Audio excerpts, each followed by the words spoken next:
Yan ang tanong natin. Nasaan nga ba mga kababayan si Presidente? Bakit sinasabi ng mga DD-shit na walang ginagawa si PBBM?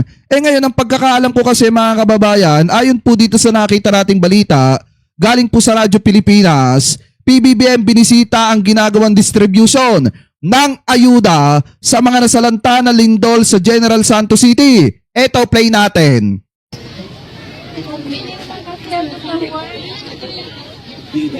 Presidente!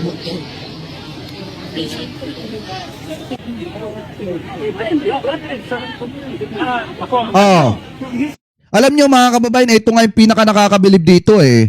Ito pong sina Secretary Rex Gatchalian ng DSWD, si Secretary Vince Dizon ng DPWH mga kababayan, at ito pong si General Manager Mel Robles. Yan po yung mga mabibilis na agad na tumulong dito po sa mga kababayang Pilipino po natin. Kaya nga mabilis yung aksyon ng gobyerno sa panahon pong ito ngayon. Unlike kay Sara Duterte na hindi po natin mahagilap nung mga nakaraang araw habang nagkakaroon ng pagyanig mga kababayan dyan po sa Mindanao at dyan po sa Davao mga kababayan. Kaya nga dito nyo makikita kung sino talaga ang katuwang na mga kababayang Pilipino po natin tuwing may sakuna at kung sino talaga yung nagpapaepa lang at nagpapa-photo ops lang. Saka lang lalabas kapag katapos na ano po yung trahedya para magpa-photo ops. Diba kita nyo si Sara Duterte? Wala naman siyang ginawa eh. Nagpaepa lang siya doon, kunyari nakikisimpat siya. Pero ang ending, nagpa-interview tapos nanira pa sa gobyerno.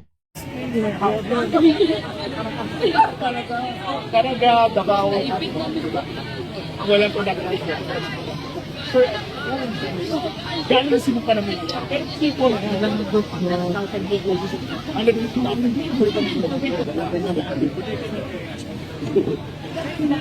Oh, ayun oh.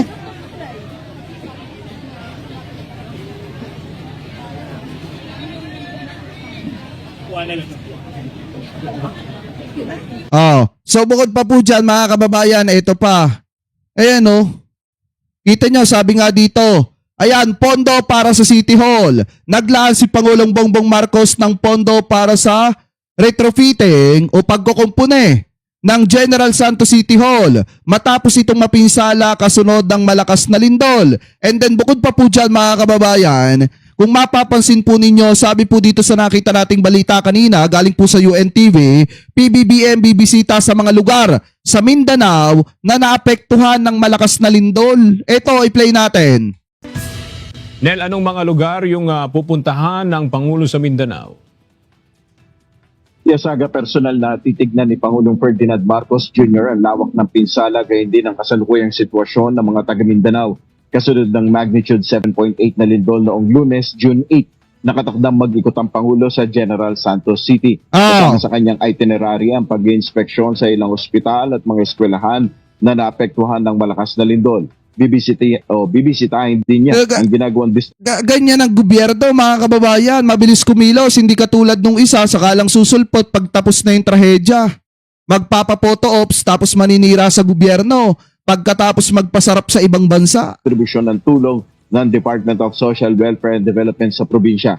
Bago ang nakatakdang nakakahiya yun pag ganun. 'Di ba? Pagkatapos mo magpasarap sa ibang bansa, uuwi ka ng Pilipinas tapos hindi ka magpapakita, saka ka lang lalabas pagtapos na yung trahedya. Tapos ang gagawin mo lang, magpapapicture ka lang, na kunyari tumutulong ka at nahahabag ka, tapos ang ending, maninira ka lang sa gobyerno. Pagpunta sa Gensan, nagtungo muna si PBBM sa San Francisco High School sa Quezon City kanina. Binisita at tinignan niya ang dalawang bagong school buildings na kapalit ng nasunog na gusali noong June 2025. Ang 4-story DAO building ay itinayo ng Department of Public Works and Highways. Parang kailan lang mga kababayan niya no, nung pinuntahan ni PBBM, 'di ba? Ano pa 'yan? Sunog. Mga kababayan yung school na 'yan sa Quezon City. Ngayon ayos na. 'Di ba? Napapasukan na ng mga kababayang Pilipino po nating estudyante. Ways na mayroon ng 36 classrooms. Samantala pinunduhan naman ng isang private company ang isang gusali at dinagdagan ng 24 classrooms. Ayon kay Pangulong Marcos, mabilis na nagawa ang konstruksyon para agad na mapakinabangan ng mga mag-aaral. Ang pinakamaganda rin dito ay yung natapos itong construction na ito in 8 months. Oh, di ba? At malaking bagay ito dahil nais kong ipakita. Kapag ang pera ng gobyerno ay ginagamit sa tama, ito yung kaya natin gawin. Ah. Kaya natin magtayo ng 4-story, 60 classrooms ng 8 months time. At ito, may panibago, may sprinkler system na para hindi na magkasunog ulit. At inspeksyonin nyo na mabuti. Baka sasabihin nila, AI na naman ako nandito. Ayan. tingnan nyo- Ano? Baka diniset? oh, eto. O baka sabihin na naman ninyo, edited na naman yan. nyo mabuti, makita ninyo gaano kaganda ang ating bagong classroom. And I'm very, very happy to see that the students are already using it. Dahil dito, mas magiging maluwag ang schedule ng mga mag-aaral, maging ang physical location na mas maginhawa sa lahat. Yan muna ang ating update. Balik sa iwaga. Oy, sabi dito, ready na kami sa Friday ang buong PNP sa mga mangyayari. Grabe yan, no? Grabe yan, Kap ninyo. Okay yan, okay yan. Thank you thank you. Maraming salamat, Nel Mariboho. Ngayon, di ba mga kababayan, sabi po dito si PBBM daw ay bibisita sa mga lugar sa Mindanao na naapektuhan daw po ng malakas na lindol. At kanina nakita po natin mga kababayan, nakakita tayo ng video galing po dito sa RTV Malacanang na kung saan naandi dito na etong si PBBM mga kababayan sa General Santos City National High School. At eto, pakinggan po natin. Good afternoon. Andito ngayon tayo sa General Santos High School. Ayan. Tinitignan natin lahat ng naging damage dito sa eskwelahan para malaman natin. Napuntahan na natin yung ospital. Nagagawa ba ni Sara Duterte bumaba sa field? Kaya mo din ba ito, Vice President Sara Duterte? Yung bababa ka sa field, hindi yung mamumulot ka ng basura sa bundok, ha? Iba yon. Napuntahan natin kung saan nagdi-distribute ng AX. 4,000 yata yung nandun at 2 eskwelahan. Ito at saka Charon, malapit lang dito. Tinitignan kung ano ba yung mga damage. Sa ngayon, merong obvious na makita na mga sira. Pero kailangan pa rin natin tiyakin na safe. Kaya yung mga engineer ay papasok na para i-assess kung ano ba yung parte ng building na pwede pang gamitin, ano yung hindi na talaga pwede. Kailangan pabagsakin yung buong building. Tayo ng informasyon tungkol dyan. Mula naman sa mga tulong, mga tulong na ibinibigay natin, magbibigay tayo nabigyan ko si Mayor, nabigyan ko ng 100 milyong piso from the LGSF para maayos yung kanilang City Hall, yung sa General City Hall. At Pero inyo naglaan ng 100 million pesos para po sa City Hall. Etong si PBBM mga kababayan. lahat ng pamilya nang meron silang casualty na biktima nasawi ay magbibigay tayo ng tig 50,000 para sa kanila para sa tulong dun sa kanilang naging malapit sa kanila na namatay. DBN naman ay magbibigay ng pondo mula na naman sa LGSF para sa infrastruktura sa Sarangani province at saka sa South Cot. At meron din damage dito doon. Pero dito talaga ang pinaka-Sarangani is really the hardest hit. Ang report sa akin doon sa power supply ay we are up to 85% back to full performance.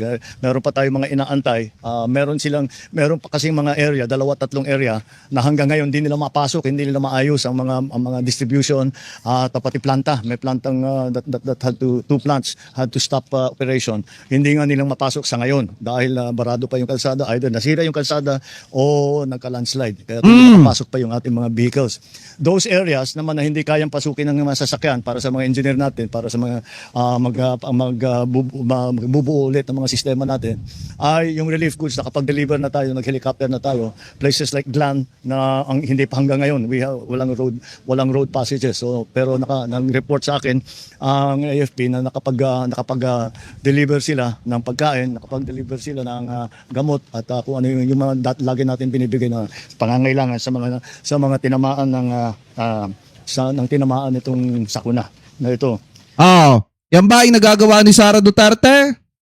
Nakikita nyo ba na bumababa sa field? Sa mga kababayang Pilipino po nating nilindol dito po sa General Santos City, mga kababayan. Etong si Sara, hindi nyo makikita yan kasi hindi naman talaga bababa sa ganyan yan. Pati yung kausap ko yung mga teacher at sinabi ko sa kanila, alalahanin nila na traumatizing itong experience para sa mga estudyante, para sa mga bata. So bantayan din nila. We have a program sa DOH na tutulong sa mental health ng mga bata na dumaan sa ganitong klaseng experience. Kasi kahit kung minsan hindi nagsasabi yung bata, kailangan, sabi ko, bantayan din nyo na mabuti. Pag may nakita kayo na nangailangan ng tulong, pwede naman kami pwede naman kami tumulong sa DOH. Tama. Yung mga teacher mismo, ang gagawin nila, meron silang training after this. Magte-training sila para diyan, precisely para makausap, provide a little therapy sa ating mga estudyante. That is one of the main concerns. Kuminsan hindi masyadong napapag-usapan yan. Communication is back. Kompleto na naman ulit yung communication. Ang binaayos pa ngayon ay yung water supply. Medyo nabitin ang water supply. Ang problema ay nag-aalangan ang mga supplier. Baka wala nang makapasok na resupply. So dinadahan-dahan nila yung pagbenta. So we are assuring them, huwag nilang ilalahanin yun. Dahil kapag nagkaubusan ng supply, magdadala kami ng panibago. So we are continuing to work together with the local government. The Congresswoman is here. Andito yung mga barangay chairman. We are continuing to work with them closely to make sure that all the needs... Pero inyo mga kababayan ilang sakuna na yung nagdaan dito po sa ating bansa nung panahon ng termino nitong si PBBM. Napakadami na mga kababayan. At malimit natin makita ang presidente na bumababa talaga sa field para tingnan kung ano yung mga nangyari sa mga kababayang Pilipino po natin. Samantala, yung ipinagmamalaki nila ng si Sara Duterte, sa kanyo lang makikita mga kababayan kapag tapos na yung trahedya at kapag magpapaphoto ops na. Doon po magaling yung ating Vice President. Yung immediate needs ng mga naging biktima ay matulungan natin kaagad. Even kahit yung mga walang trabaho ngayon, doon sa nakita natin, masama tayo sa casualty rate. Doon yung mga nakita natin, also the teachers, na sabi ko sa kanila, sa lahat ng mga iba, ay so yung mga mag-report sila, yung mga bahay nila, yung mga personal homes nila, kung kailangan nila ng tulong, NHA, papasok ang NHA para tulungan sila. Doon sa dati, yung isang pinuntahan namin school kung saan distribute ng tulong, yung mga out of work ngayon, dahil nagsara ang mga tindahan, hindi sila nagtatrabaho, and no work, no pay yan, kaya meron din silang konting tulong na tinatanggap. DSWD, at saka siyempre yung tupad sa DOLE, and AX na ating tulong for all our citizens in crisis situations. So patuloy lang ang ating ginagawa. We are still trying to assess trying to assess the buildings that have been damaged. What is the nature of the damage? What do we need to do to put them back into service? Whatever. Yun ang ating unang ginagawa. Of course, the first step is always mag-provide ng relief goods, mag-provide ng healthcare at evacuation. So that is now we are also working to very quickly open lahat ng mga daanan para kahit saan makapasok na yung mga sasakyan natin, magdala ng tulong, mag-ayos ng mga electricity, ng mga water system at mabilis na ang pagdala ng serbisyo dito. So that's the situation right now. We hope we will not feel any more aftershocks and we can continue to work to bring whatever the needs are of those who were victimized by this earthquake. Okay? Thank you. Ayan Kita niya mga kababayan nasa field mismo ang presidente. Nagpunta dito sa General Santos City mga kababayan para tingnan kung ano nga ba yung mga tinamaan nito pong kalamidad. At makikita nyo naman mga kababayan na naglaan si Presidente ng 100 million pesos para maayos yung City Hall dito po sa General Santos City. At dito makikita nyo rin mga kababayan na talagang ang Presidente bumababa sa field. Hindi po katulad ni Sara Duterte na hindi mahagilap kung nasa saan mga kababayan. Ano po, at makikita nyo lamang, magpapapicture, kunyari naawa, tapos after magpapicture, maninira laban sa gobyerno at laban sa presidente. Yun po ba ay gawain ng matinong vice-presidente? Lalo na at nasa sitwasyon tayo na kailangan nating tulungan yung mga kababayang Pilipino po nating apektado ng kalamidad dyan po sa Mindanao. So kayo, mga kababayan, kung kayo po ang tatanungin, ano po masasabi nyo? Hingil po sa usapin na yan mga kababayan. Comment below na lamang po kung ano po ang comment at opinion po ninyo. Hingil po dyan.